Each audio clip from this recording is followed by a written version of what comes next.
welcome to Growing in Messiah.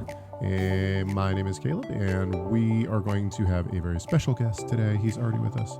Jeff Young, who's becoming one of my very good friends, and is becoming also, I think, well known online for his coming up with a, I don't know, obvious title. Okay, so you have 150 different websites that you could promote. Is there one in particular that you'd like to promote? If you want to look at, look at nrfcommunity.org. That's where I pastor at currently. That's where a lot of the material that I'm producing right now is coming out. And I have some personal websites that I write on, but currently I don't have anything. I don't have any like specific personal ministry that I'm promoting right now. I'm doing some stuff with some folks. So if you want to check out some sermons that I have going on, nrfcommunity.org is where you're going to see those. nrfcommunity.org. Okay. So, and Jeff also is the one who is responsible for the Growing in Messiah website update. His company does websites and marketing, all that kind of stuff. So if you are so inclined and need a website, you can reach out to Jeff in that way as well. The reason that Jeff is becoming well known is because he is the one who coined the phrase Pronomian Christianity. Now, I did a video a couple weeks ago on the differences between Hebrew roots, Messianic, and Pronomian. Now, since then, Jeff and I have discussed and realized that, and we've talked through it and realized that I probably made some errors. And so I want to just talk about the term, and actually we're going to start in a completely different place. We're going to kind of go through, I think that Jeff and I have both come to a lot of the same conclusions recently. We might not agree on everything theologically, but that's totally fine. So let's start with this. Let's try to define some of the categories that people use most often. In my video that I did, I tried to define the Hebrew roots, I tried to define Messianic, and then I tried to define Pronomian Christianity. And I got some pushback, and probably rightfully so. In fact, I had a back and forth with somebody, and I can't find them now. So it'll be interesting to see if they actually hear this video, because I would say that they were right. Okay, so let's start with defining the Hebrew roots movement. What can you try for me, as I think many people have done and failed at, but can you try to define what you mean by the Hebrew roots movement? Yeah, so I've thought about this subject quite a lot. And I think it's because I think a lot of people have, because so many of us, when we come to the conclusion that we're supposed to keep the law, we're trying to figure out how to articulate that to others when they say, well, what is it that you believe, or what is it that you're doing? Like, are you part of a denomination? They kind of ask, are you Baptist? What are you? And so I think a lot of people are searching for like a word to describe themselves. And that word is kind of manifested in a number of ways. But I honestly think I've come to the realization recently that Hebrew roots really just means one thing, and it means that we still see the law as relevant. And it really means nothing else. I mean, essentially, and here's why I say that. When you use the word, and I had told you this the other day, when I say the word Presbyterian or Baptist or Church of God or whatever, I'm talking about sets of doctrines. Sure. Right. Like I'm talking about like institutions. When I say Hebrew roots, I'm talking about people that are attempting to get to some sort of semblance of what it means to be Hebrew. And then it manifests in like just so many different, but not even in the same way, like different Hebrew roots groups. They don't even understand that in the same way. So Like you've got some groups that think I need to say the sacred name. You got some groups that say, well, I'm part of this lost house of Israel or whatever. So you've got that manifesting in all these ways of what it means to be Hebrew, to keep the law. And so I would say, Hebrew roots is people that are trying to get back to a faith that resembles maybe the first century, maybe the Israelites. And so I mean, that would be the way I would put it in short. Would you consider yourself Hebrew roots then? No, I wouldn't consider myself Hebrew roots. And I'd say the reason being is because I believe a lot of other doctrines outside of this one thing. Now, when you look at like Hebrew roots, it gets into some like chaos because there's no other doctrines that are tethering it to something that is what we would probably call orthodox. And so for Hebrew roots people, it's about almost just about one doctrine. It's about this doctrine that we're supposed to keep the law. And that's why you have all these people that are like, well, they equate Christ to the law. They're like, well, when you bring Christ into your heart, which, you can argue that concept to begin with anyways, when you bring Christ in your heart, you're bringing the law into your heart. And so really you're asking the law into your heart. I heard a guy say that recently. He's like, we're all asking the law into our hearts. And it was like he had bypassed Christ. He sort of made this false equivalent. And so I would say no, because the law is a doctrine, I believe. It's not the doctrine. Yeah, it's not my sole identifier. Right. Okay. So and Hebrew roots to me is about an identity. Okay. I would tend to agree with that. Okay. So now let's switch gears. Let's talk about Messianic. Now, you said something really interesting to me. Do you find the other day you said something about a distinction between Messianic and Messianic Judaism? Do you actually think that there is a difference between Messianic and the term Messianic Judaism? I don't think the word Messianic is different than Hebrew roots. Okay. I mean, that's why Hebrew roots people call themselves Messianic oftentimes, and why people are having a hard time distinguishing between the difference. Okay, so hang on just a sec. Let's just say, okay, so when we say Hebrew roots and then we use the term Messianic without the Judaism on the back, you're gonna put those both in the same category, and that is that these people, Hebrew roots and Messianic people, are finding their identity in keeping the law. Is that correct? Because Judaism entails a tradition, a tradition of worship. Okay. Right. So when you say I'm a Messianic Jew, you may not be saying I'm ethnically Jewish, but some people are practicing Judaism as Gentiles. But that what they're referring to is a tradition there. Okay. When you talk about the word Messianic, you're not encompassing any sort of tradition there. Okay. So this is where it's going to get really interesting. Yeah. Because let's say that I agree with you on that. Now let's move to Messianic Judaism. How would you define Messianic Judaism then, if we're talking about a tradition? Mm-hmm. See, that's what gets hard, because even scholars, when you just talk about ordinary Judaism, a lot of times they don't even refer to it as Judaism. They refer to it as Judaisms. Okay, so yeah, if we talk about things like, if we talk about specific people, like when I think of Messianic Judaism in the broader sense, I think of a lot of these different scholars. I think of Rudolph. I think of Kinzer. I think of my dad, Tim Hegg. I think of, and so you got these guys who consider themselves Messianic Jews, and and then you've got other guys who are outside of that realm, like Michael Brown, who just says, I'm Jewish and I believe in Jesus, so that makes me a Messianic Jew. Okay, so, but when we talk about Messianic Judaism, the difference is we see a want or a tradition of trying to keep some form of Judaism. But the question is that really Judaism? And I think a lot of people have tried to answer this question, but I mean, what are your thoughts on that? Do you think that how does that work? Well, yeah, I mean, that's a really great question. I think what is Judaism is a difficult one. I generally, because I like, again, when we're talking about the framework that we're discussing here, as far as when we're discussing pronomian theology, like Torah, which we haven't even really got to yet,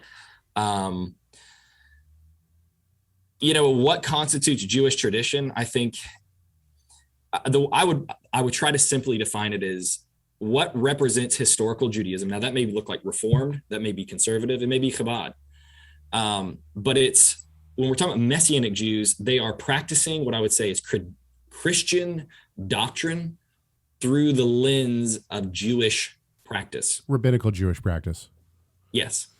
But yes. That doesn't go fully though, right? Because if you go far enough through the rabbinical lens, then ultimately you have to give up on Yeshua. And not only that, but you have to essentially incorporate Kabbalah into your religion, right? Well, that's where it gets tricky, I think, because you have like the Chabad that believe, what's his name? they believe, I can't remember his name, but they believe that there's that rabbi that Schneerson, thank you. I was thinking that, but I was like, I don't want to mispronounce this. Yes, that they believe that he is going to resurrect. They believe he was the Messiah. Right. And so, like, that is a deviation, I would say, from traditional Judaism, if you can call it that. So that's a distinction within Judaism itself. So I would generally try to keep the term Judaism much more loose. I'd say whatever represents cultural Judaism. So whether you are Orthodox, ultra Orthodox, Chabad, whatever your actual culture is, as long as it's coming out of Judaism as it has manifested in history, you are subscribing to Judaism in some degree, right? And so that's how I generally do it. Now, I'm kind of taking more of an anthropological approach to that, not necessarily a theological approach to that. And so I think when I say Messianic Judaism, I'm using Judaism in this sense as more of an anthropological term than I am a theological one. Okay. So we've defined Hebrew roots. We've lumped Hebrew roots and Messianic together. Mm-hmm. And now we've defined Messianic Judaism. So talk to me a little bit about the term pronomian, and we'll get to Pronomian Christianity. And I think that this is probably one of the bigger mistakes that I made in my video when I was trying to define these terms. So talk first about pronomian. And first of all, I think I already talked about where this term comes from, but go ahead and give a little bit of like how you came to this term. And I had somebody say, well, the term pronomian has been around forever because antinomianism is a thing. And it's okay, but Jeff is the guy who really started using it, and all of a sudden all the URLs are gone. So go for it. Right. So antinomian comes from Luther. You said that in your video. He wrote a kind of like an essay, I would say, called Against the Antinomians. Antinomianism was getting spoken about by a guy named Johannes Agricola. And he was basically saying essentially that all we need is grace. We don't even need to be bringing the law into the pulpit, period, for any reason whatsoever. With the exception of maybe like use in the courtroom. Like you could use the law for the courtroom, but anything outside of that has nothing to do with the Christian. And Martin Luther wrote Against the Antinomian, basically as an apologetic against this. Saying that this is not what I have taught nor I believe, because there was a lot of confusion, right? Because Martin Luther was known for sola fide, right? By faith alone is how we come into the faith. So this is apart from the works of the law, right? So there was a lot of confusion. Some people thought that they were being consistent with Luther. Luther saying this isn't consistent with my view, and here's why. So we see here Martin Luther starts using the term antinomian. Well, what Martin Luther, oftentimes these terms arise from a thesis and an antithesis. Right. Martin Luther here went straight to the antithesis. Right. We didn't even talk about what the thesis was, right? And it did get discussed, but it didn't, I don't think, got phrased that exact way, pronomian. So I was actually out, I'm a Reformed fellow, so I was having a beer with a friend, and we were just kind of chatting about theology, and he just kind of asked me simply, because at this stage I'd already sort of removed myself from the Messianic movement as I don't consider myself nominally Messianic. I don't ascribe necessarily to Messianic tradition.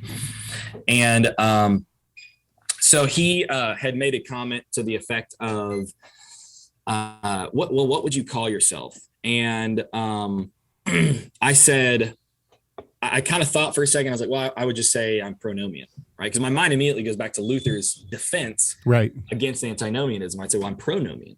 I'm the opposite. I'm in line with kind of what Luther was saying to some degree. And so I'm pronomian in that sense. So that was where it came up. I didn't expect it to actually catch on anywhere. In fact, I was using it just personally, and had said it to some friends, and some friends were like, yeah, I kind of like that. And then Josh Ensley, he and I were discussing it. He's like, I like this phrase, because he had kind of had the feeling the same way. I don't identify with Judaism as a tradition, right? And I'm a Christian, I've always been a Christian. I just want to be a Christian, and I want to do Christian things, and I want to keep the law because I think that's consistent with Christian doctrine. And so he lashed onto that, and then you saw it, and other people saw it, and like I said, it wasn't. It's a snowball. Yeah, it was. There was no intention of trying to have some word catch on. I think people identified with it. And okay, so I made mistakes in my video then. So, and describe those mistakes. Talk about how would you define pronomian as opposed to, and then we'll broaden it after that. So how would you define pronomian?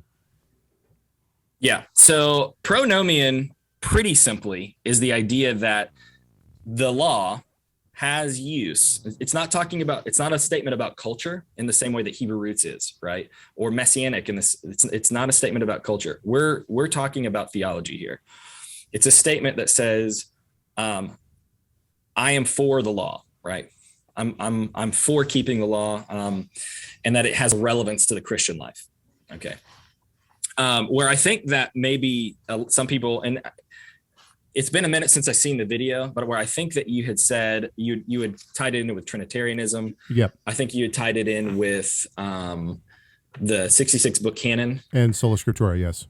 Okay, and Sola Scriptura. And while I do think those are representative of Christian belief, I'm reluctant to lump that in with pronomianism, because pronomianism is a doctrine, not a set of doctrines. So, okay.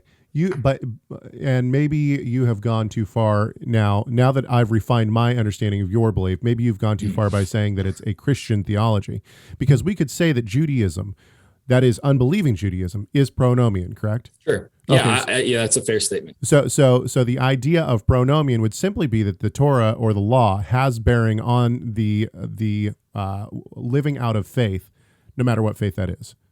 Mm-hmm. Okay. Yes. Yeah. Okay. That's true. So then we can take it into pronomian Christianity. So the question would be, and we talked a little bit yesterday about the idea of labels and why you and I both like labels. I like labels because, and a lot of people say, oh, well, you're just trying to, you're hanging on labels, or you're putting too much emphasis on labels. Well, to me, when we talk about describing what we believe, a label is just a means to describe less, so that people already know where we're coming from, right? Right. So when we talk about pronomian, okay, now we have to define, and we can use other words to define that. When we use pronomian Christianity, we still have to define, because somebody could say, well, I'm a pronomian Christian Mormon, right? So, I mean, now you have 3 titles, right? So when we talk about pronomian Christian, what does that encompass to you? Yeah, I mean, pronomian Christian, I would say a pronomian Christian adheres to Christian doctrine. And now, again, there's a bit of a discussion about what represents Christian doctrine. Sure. But I think, keeping it simple without wading too far into like the theological here. Pronomian Christianity, it represents. So typically, I think what people are going to think just naturally when you say, well, I'm a pronomian Christian, I'm a Christian, they're going to think you believe the Trinity, and they're going to think you believe the 66 book canon. And I think I want to say something on what you just said about the labels, I think, because there are a lot of people. One of I think the prime objections when people are like, well, are we just trying to come up with another name here? 2 things: words matter, and like how we're using them matters. When we try to make ourselves sound something other than Christian, right, people are going to think we're other than Christian, right? And so the way we're describing those things matter. And somebody had recently given me an objection that says, well, when you use a label like that, you're pigeonholing yourself and to kind of be representative of like all these other people that believe something similar. And I think that's partly true, but if you're defining it, you're pigeonholing yourself with those people to be anyways, because right. Most of these people know what these doctrines are. So, I mean, if I said, well, if somebody said, well, what do you do for a living? Well, I am a hunter of the great North American ape. They're gonna be like, oh, so you're a Bigfoot hunter. Right. Right. So like when you give these descriptions, unless you want to try to explain yourself every time, in which somebody's going to end up hyphenating what you've described to be anyways, you might as well just commit to the culture of what Christian. If you're wanting to be a Christian, use Christian words. It's fine. You know? And so anyways, I think people are being a bit naive when they're trying to assume that we can divorce ourselves from the language. It's like language is useful. We use it for a reason, you know? Sure. So. And actually, I mean, even within that vein, Christianity has been hyper specific with language. I mean, this is how we get the Council of Nicaea. This is how we get the Council of Chalcedon. You know, they're actually super vigilant in terms of their language. And I think that that's actually one of the problems that we've had recently within the 20th century, 21st century, is that people are not specific about their language. They think it's just general. Well, we can just say whatever we want and it's just, then we'll define it. And that's not how, that's not how it's been in Christianity since essentially the beginning. Yeah. Okay. So now let's go just a little bit more specific in terms of your own personal belief. So we've defined pronomian, we've defined pronomian Christianity. Would you ascribe to more one of the, I mean, you and I know this personally already, but I think for the audience that will be watching this, how do you then identify, or is there more words that you use to try to associate with a denomination or a group of people that would give people more idea of where you're coming from? Sure. Look at you. You look like you're gonna get in trouble. Yeah. Well, I'm a Reformed Christian. I mean, I have been for a number of years. Sure. Same here. I came into the pro-law movement through Reformed theology. I got a bit confused, I think, there when I came into some of the law, and you start seeing like, well, shouldn't I be doing some of these things that are more representatively Jewish? And then I came back around to sort of embracing my Reformed culture. And so I'm Reformed. I would probably, if you were to ask me, I would most closely identify with Presbyterianism.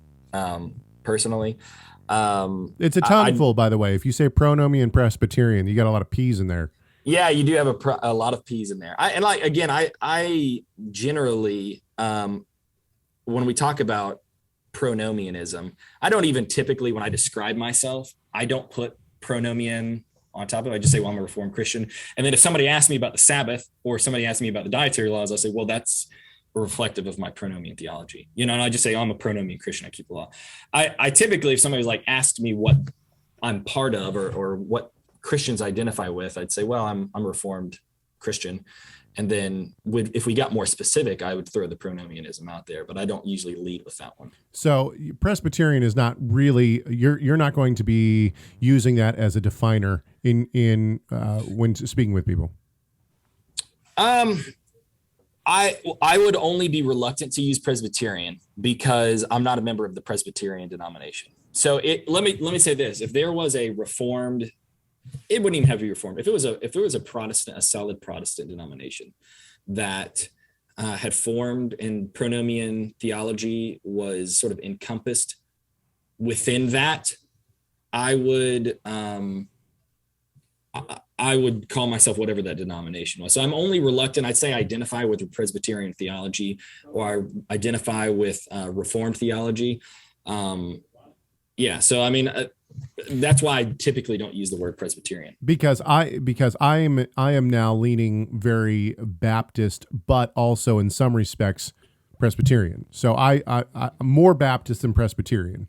But the reason that I find that label Baptist to be helpful is because I think that when we talk about the word Baptist, a Reformed Baptist, that actually you could say the same thing about Reformed Presbyterian, right? Is that encompasses so much of what we would actually believe. So to me, that's actually a helpful term to say, well, I'm Reformed Baptist, in the sense that, I hold to probably 85 to 95% of the 1689 Baptist Confession. And so within that one term, all of a sudden it wraps up a huge amount of what I actually believe theologically.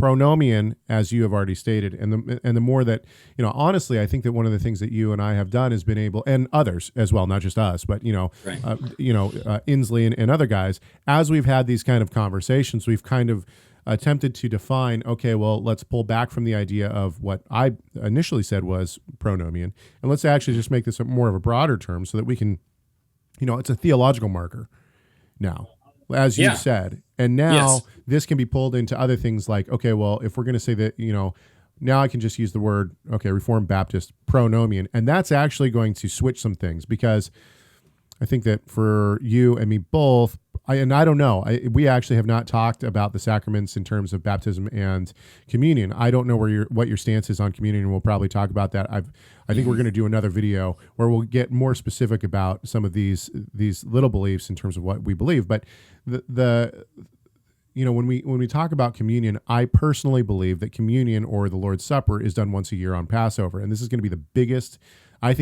difference between me and your average Reformed Baptist.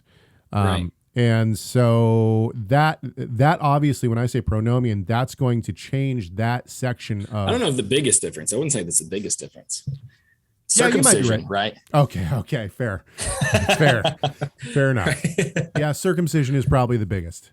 Yeah. But that's one I have thought about quite a lot. That one particularly, because that's why I'm always reluctant to say I'm Presbyterian, because we agree on a lot. Like I'm theonomist personally.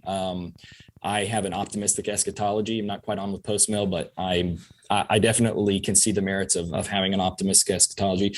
So there's a lot of ways in which me and my Presbyterian brothers are very, very similar, but there are going to be other ways. And I think it's because I'm informed by pronomian theology that we're also going to differ quite a bit. And I'd like to think I'm being more consistent with